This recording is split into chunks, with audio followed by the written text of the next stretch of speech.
Namaskaram to all of you and my dear students, welcome to my channel ASAP English by RN.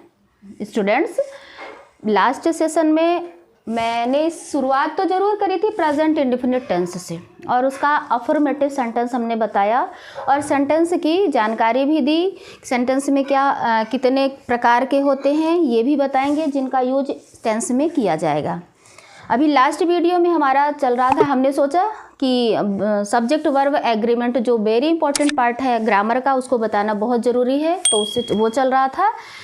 तो आप हमारा present indefinite tense का affirmative sentence हमारे videos में last videos में search करके देख लीजिएगा और उसका आगे का पार्ट अब हम चल रहे हैं। जैसा कि हमने बताया था सेंटेंस के कई प्रकार के 5 प्रकार के रूप होते हैं, उसके फॉर्म होते हैं, उन्हीं के अकॉर्डिंग हम यहाँ पे ट्रांसलेशन आपको बताएंगे। तो आज हमारा जो सेशन है यहाँ का वो चल रहा है प्रेजेंट इंडेफिनिट टेंस का negative part. Present indefinite tense का नेगेटिव पार्ट, ठीक। तो प्रेजेंट इंडेफिनिट टेंस की हमने पहले ही बता दी थी कि इसकी पहचान जनरली लोग जो वर्तमान में चल रहा अनिश्चय काल चलता होता है, कार्य खत्म भी नहीं होता है और जारी भी नहीं रहता है, अनिश्चितता के रूप में चलता रहता है। तो जनरली इसकी जैसे मैं आपको पढ़ाती हूँ, आप मुझे देखते हैं, ठीक। वह फूल तोड़ता है, ऐसे करके सेंटेंस आते हैं और इनमें से आगे जा कर के आपको बहुत सारे आएंगे। मैं खाना खाता तो हूँ, मुझे विद्यालय जाना पड़ता है, मुझे ऐसा करना है। ये सारे सेंटेंस जो हैं आपके प्रेजेंट इंडेफिनिट टेंस या सिंपल प्रेजेंट टेंस, इसको हम सिंपल प्रेजेंट टेंस भी कहते हैं। तो यहाँ पे लिख सकते हैं आप सिंपल प्रेजेंट टेंस, ठीक है ना। तो सिंपल प्रेजेंट टेंस के रूप में भी हम इसका यूज करते हैं, इसको जानते हैं। तो अफर्मेटिव हो गया है। अब निगेटिव के लिए कुछ इसके रूल्स हैं तो वो चलते हैं। तो देखिए आपको निगेटिव के लिए क्या करना होता है, इसमें से आपका एक एक्सिलरी वर्ब्स आ जाता है डू अथवा डज, ठीक है ना। इनका यूज करते हैं, इनके साथ में नॉट का यूज हम करते हैं। पर कहाँ करते हैं डू अथवा डज का यूज, कैसे किया जाता है निगेटिव फॉर्म में, तो इसका थोड़ा सा हिंदी समझ लेंगे कि नेगेटिव सेंटेंस क्या होता है। ऐसे सेंटेंस जिसमें कार्य के मनाही का बोध उत्पन्न होता है। जैसे मैं पढ़ाती हूँ, मैं नहीं पढ़ाती हूँ, मैं नहीं पढ़ाती हूँ, कार्य के मनाही का बोध उत्पन्न हो रहा है, यानी कि कार्य के ना करने का बोध उत्पन्न हो रहा है, उसे हम नेगेटिव सेंटेंस या नकारात्मक सेंटेंस कहते हैं। तो इनमें ये चूंकि हम चल रहे हैं प्रेजेंट इंडेफिनिट टेंस का ये रूल नंबर 2 है निगेटिव रूल।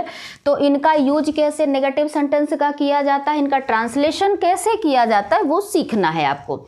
तो आपको ध्यान देना है कि हमने पहले भी बताया था सब्जेक्ट क्या होता है, वर्ब क्या होता है, यानी सब्जेक्ट एंड प्रेडिकेट के बारे में हमने पिछले वीडियोज में चर्चा कर ली है। उन्हीं का यूज यहाँ पे उन्हीं के अकॉर्डिंग कार्य यहाँ चल रहा है, उसी को देखना है आपको। तो यदि एक तरफ हमने लिख लिया है सब्जेक्ट और एक तरफ लिख लिया है वर्ब, ठीक है ना।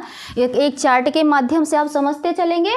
तो यदि हमारा subject I, we, you, they and क्या है प्लूरल, ओके।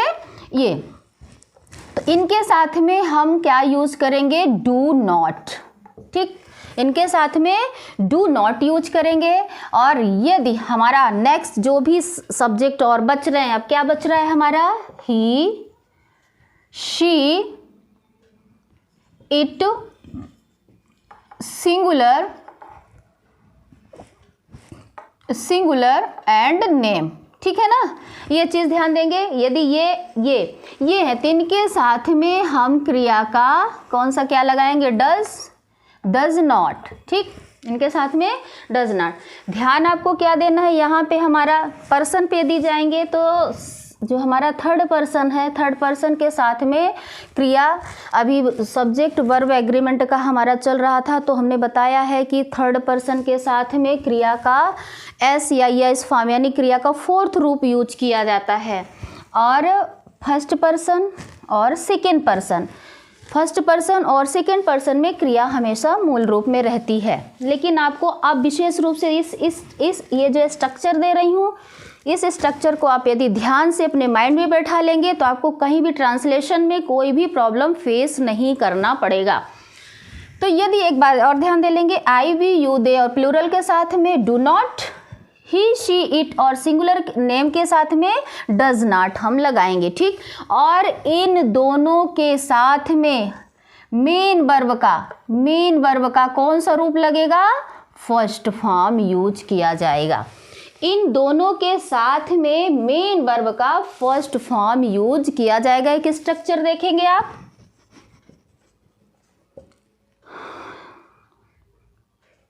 स्ट्रक्चर हमारा क्या कहता है, एक सूत्र, जैसे आपका मैथ्स में सूत्र होता है उसी तरह से हम इसमें भी बना रहे हैं। आप ध्यान देंगे कि सबसे पहले हम यूज करेंगे सब्जेक्ट का, फिर डू ऑब्लिक डज लगाएंगे इस सब्जेक्ट के अकॉर्डिंग। जैसा हमारा सब्जेक्ट होगा, सब्जेक्ट के अकॉर्डिंग डू और डज का यूज करके हम इसको नॉट का यूज करेंगे। फिर हमने बताया कि दोनों के साथ में मेन वर्ब जो हमारा होगा, मेन वर्ब का क्या होगा, फर्स्ट फॉर्म यूज किया जाएगा, मेन वर्ब का फर्स्ट फॉर्म यूज किया जाएगा। फिर ऑब्जेक्ट आएगा एंड अदर वर्ड्स, ठीक है। अभी आपको हम इतने का ट्रांसलेशन बताएंगे, फिर इसका बताएंगे, फिर इसका, ठीक है ना। जैसे वह नहीं पढ़ता है, ठीक है, वह नहीं पढ़ता है, तो ध्यान देंगे ये क्या हो गया, सब्जेक्ट, ये नेगेटिव फॉर्म हो गया और ये वर्ब। तीन चीज ही आया आपका, छोटा छोटा करके धीरे धीरे आगे बढ़ते हैं। तो यहाँ पे देखेंगे वह किसके बाद में पुल्लिंग है, यानी कि ये मैस्कुलिन है, तो मैस्कुलिन के साथ में हम यूज करेंगे ही। नहीं पढ़ता है तो ही के साथ में आप देख लेंगे यहाँ पे क्या लगा हुआ है आपका, डज, तो ही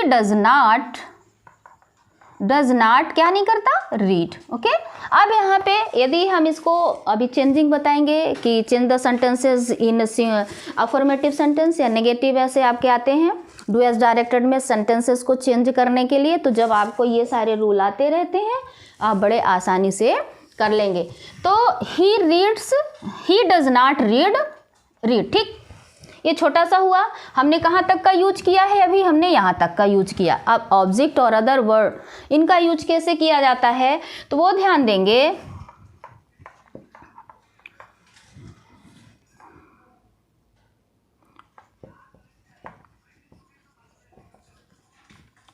वे पेन नहीं खरीदते हैं, ओके। आप ध्यान देंगे तो इसको हमने इसमें ऑब्जेक्ट का यूज किया है, इसमें ऑब्जेक्ट का यूज किया है। तो चलना क्या है, आपको ध्यान क्या देना है कि वे क्या हो गया हमारा सब्जेक्ट, यहाँ पे पेन क्या हो गया ऑब्जेक्ट, और नहीं जो लगा है कार्य के मनाही का और नेगेटिव सेंटेंस है, इसलिए ये नकारात्मक भाव उत्पन्न कर रहा है। खरीदना क्या हो गया वर्ब। तो हिंदी में क्या आ गया, पहले सब्जेक्ट, फिर ऑब्जेक्ट, फिर उसके अकॉर्डिंग चल रहा हमारा तो नेगेटिव सेंटेंस, फिर वर्ब आया। लेकिन हमारा इंग्लिश का क्या कहता है कि सबसे पहले हम क्या करेंगे, सब्जेक्ट यूज करेंगे। तो सब्जेक्ट हमारा इसमें क्या, सब्जेक्ट है दे। अब दे के साथ में देख लीजिए नेगेटिव फॉर्म में क्या यूज, कौन सा एक्सोलिटरी वर्ब्स का यूज किया गया है, तो दे डू नॉट, ठीक, दे डू नॉट क्या नहीं खरीदते, क्या करते हैं, बाय दी पेन, ठीक। अब आपको समझ में आ गया होगा कि they do not buy the pen. तो ये कहाँ तक का हमने यूज किया, इसमें हमने क्या किया, ऑब्जेक्ट को भी इसमें दिखाया। ये आपका सिंपल वे, फिर उसके साथ में ऑब्जेक्ट का यूज किया गया। यहाँ हम यदि कहना चाहें तो ये क्या हो गया, सिंपल, ओके। यहाँ पे हमने यूज ऑब्जेक्ट किया, ऑब्जेक्ट का भी यूज किया। अब अदर वर्ड्स क्या होते हैं, ऐसे ऐसे सेंटेंसेस होते हैं जिनमें बहुत बड़े बड़े यूज ट्रांसलेशन आते हैं और हम भटक जाते हैं, वो चीज़ आपको सीखना है। तो उस पर ध्यान देंगे आप, चलेंगे इसी स्ट्रक्चर के अकॉर्डिंग।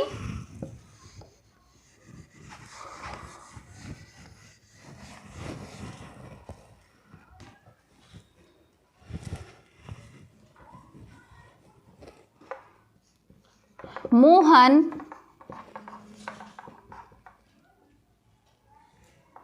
अपने दोस्तों के साथ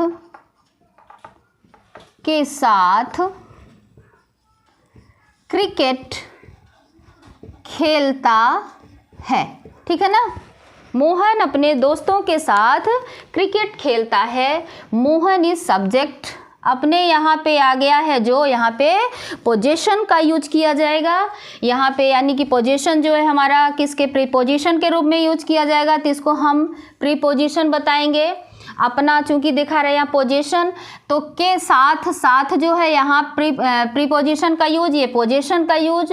दोस्तों के साथ जो हो गया है हमारा, तो दोस्तों के साथ ही हो गया, यही हमारा अदर वर्ड्स हो रहा है।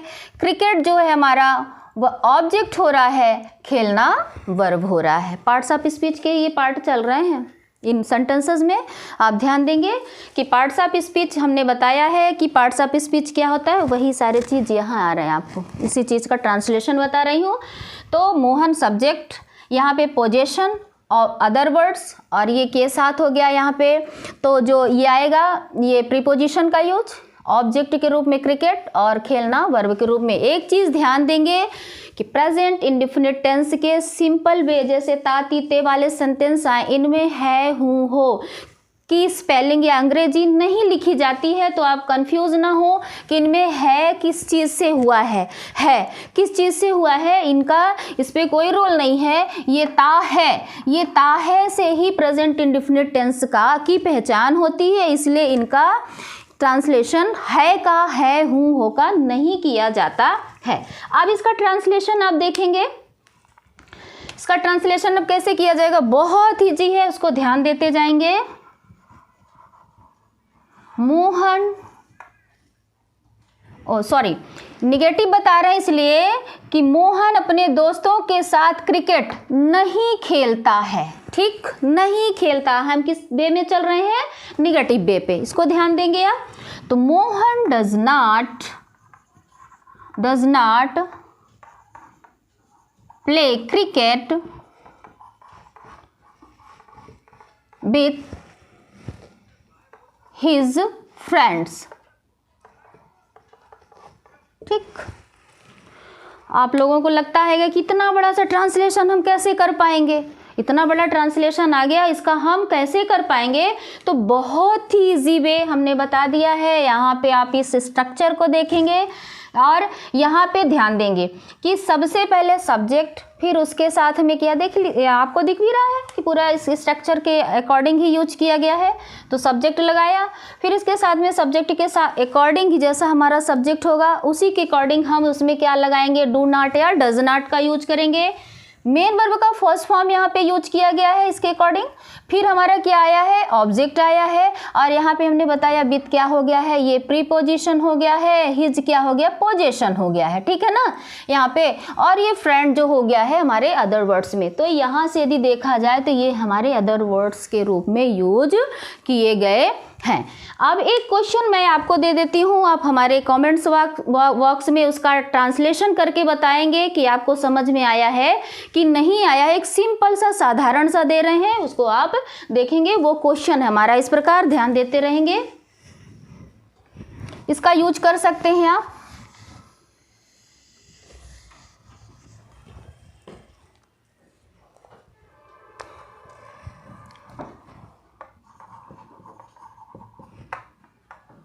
राधा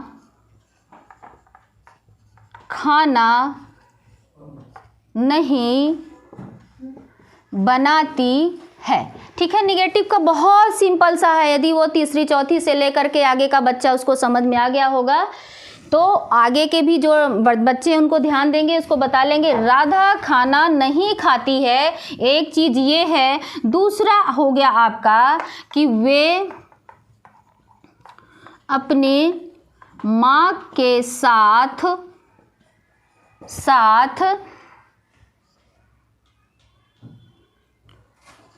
फुटबॉल नहीं खेलते हैं। ठीक है ना, खेलती तो माँ भी है फुटबॉल, बट ऐसा इनमें दिया गया ट्रांसलेशन है कि वे अपनी माँ के साथ फुटबॉल नहीं खेलते हैं। आपको इनका ट्रांसलेशन करना है। तो ये आपको वीडियो कैसा लगा ये हमारे कमेंट्स बॉक्स में बताइएगा, और इनका ट्रांसलेशन भी करके बताएंगे आप। यदि इनका ट्रांसलेशन आपने कर लिया तो मैं समझूंगी कि आपको समझ में आ गया। तो इसके नेक्स्ट पार्ट को इंट्रोगेटिव सेंटेंस को नेक्स्ट वीडियो में हम बताएंगे। ये वीडियो देखने के लिए आपको बहुत बहुत धन्यवाद। Thank you so much.